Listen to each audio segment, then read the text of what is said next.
Did you hear about the person who was watching TV and suddenly his TV went blank? No sound, no picture, no channel. And so he immediately picked up the phone and called the cable company and all the local TV stations and informed them that their transmitters had all stopped working. Well, they informed him that no, their transmitters had not stopped working. The problem was that his receiver was not working. And you know, in a similar way, it is common for human nature to think that if it seems spiritually, if it seems dry, and as some people call it, the heavens are brass, to assume that God has stopped giving, God has stopped blessing. But most of the time, the problem is not on God's end, the giving end, the transmitting end. The problem is on the receiving end. And that's what we're going to focus on. The key tonight is about receiving, the importance of learning to receive and what it means to receive. And we'll probably look at some of the blockages to receiving God's gracious gifts that He has chosen to pour out upon His children. And we're going to look at the life of Isaac. Now, this is important. We have looked at Abraham, we've looked at Jacob, and now we're going to look at Isaac. Now, this is very important because when God appeared to Moses in the burning bush and called him to return to Egypt to deliver His people, and God revealed Himself as the God of Abraham, the God of Isaac, and the God of Jacob. Very interesting that God would identify Himself with those three characters as being that this is who He is, the God of Abraham, the God of Isaac, and the God of Jacob. And then God repeated this. He not only revealed Him to Joseph like this, but then He told him, when you go down to Egypt and you speak to the children of Israel, say to them, the God of your fathers, the God of Abraham, the God of Isaac, and the God of Jacob has sent me to you. I find it interesting that Jesus also used this terminology in the New Testament when He was having a conversation with the Sadducees about the resurrection.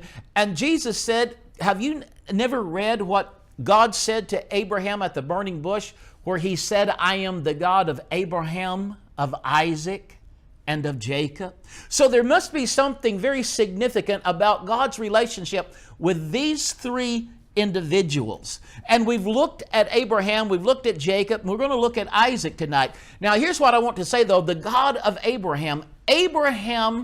Here's one thing that I think is very important about Abraham. Abraham was an originator. Abraham brought forth new things.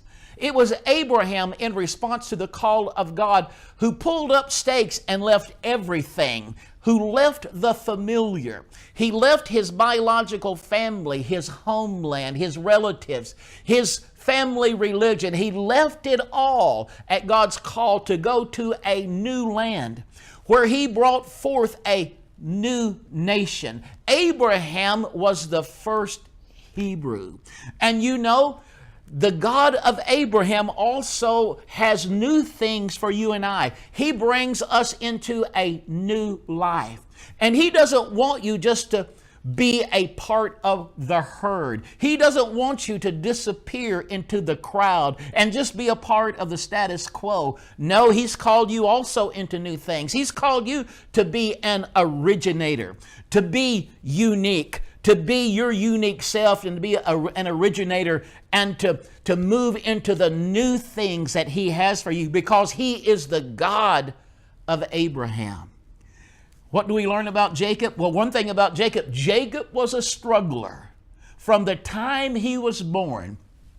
When his mother Rachel became pregnant, she said there was a struggle. It felt like a fight going on in her womb, and she inquired of the Lord, what's going on? And the Lord revealed, you have twins, and there are two peoples, there are two nations in your womb, and they're already struggling. And when they were born, Esau came out of the womb first, but Jacob came out and he was still struggling. He had a hold of his brother's heel, and it appeared that he was trying to get ahead of him and supplant him and come out first so he could get that blessing of the birthright of the firstborn. And Jacob was a struggler. through the first many years of his life. He struggled with his brother Esau over the birthright and finally got it from him. He contended and struggled with his brother for the coveted blessing of their father. He had to run for his life. He contended, he bargained for his wife. And then he struggled and contended with his father-in-law. And then it reached its apex when we know the story, we shared it in a previous lesson, how he struggled all night with God himself. And finally, out of that ultimate struggle, it seems that Jacob broke through. But what we learn of the God of Jacob, God is the God who is with you in your struggles. He struggles with you, and He will help you through your struggles and to help you to become an overcomer over all of those things. And we learn that from God, who is the God of Jacob. But what about the God of Isaac? That's what we're going to talk about tonight. One thing interesting about Isaac never originates anything new. He never leaves to go to a new place. He's born in Canaan, the place where he's supposed to be. There is no indication, in a sense, his life almost seems like a life of passivity. He doesn't have to find a wife. Somebody else goes out and finds a wife for him, gets her commitment, and brings her back to him. He doesn't have to find a place of burial. It has already been provided for him. One thing we see in the life of Isaac, and it could almost look like a passivity, it's like everything is given to him.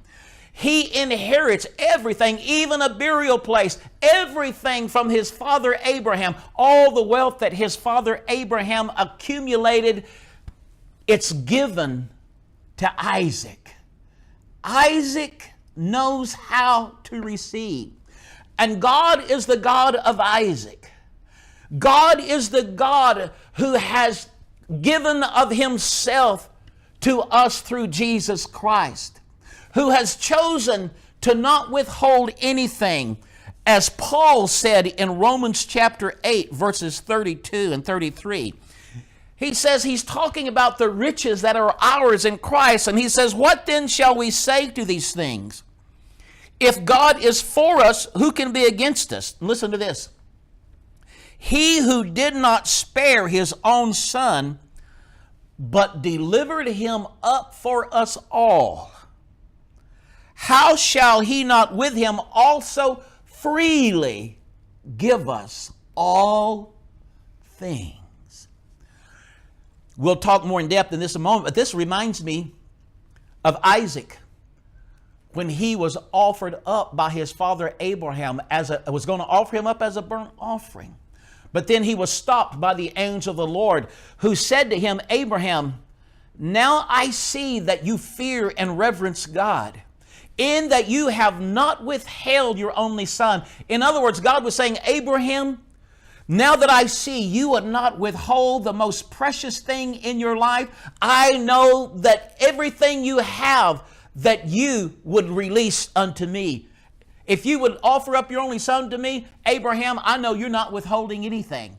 And Paul, there seems to be a parallel here. He says the fact that God offered up his son, it lets us know God is not going to withhold anything from us, but we must learn to receive.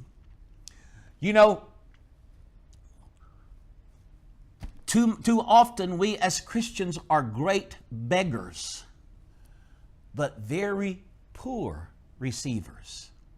And one thing we are going to learn from the life of Isaac is learning the importance of receiving from our God and Father all that He has made available to us through Jesus Christ.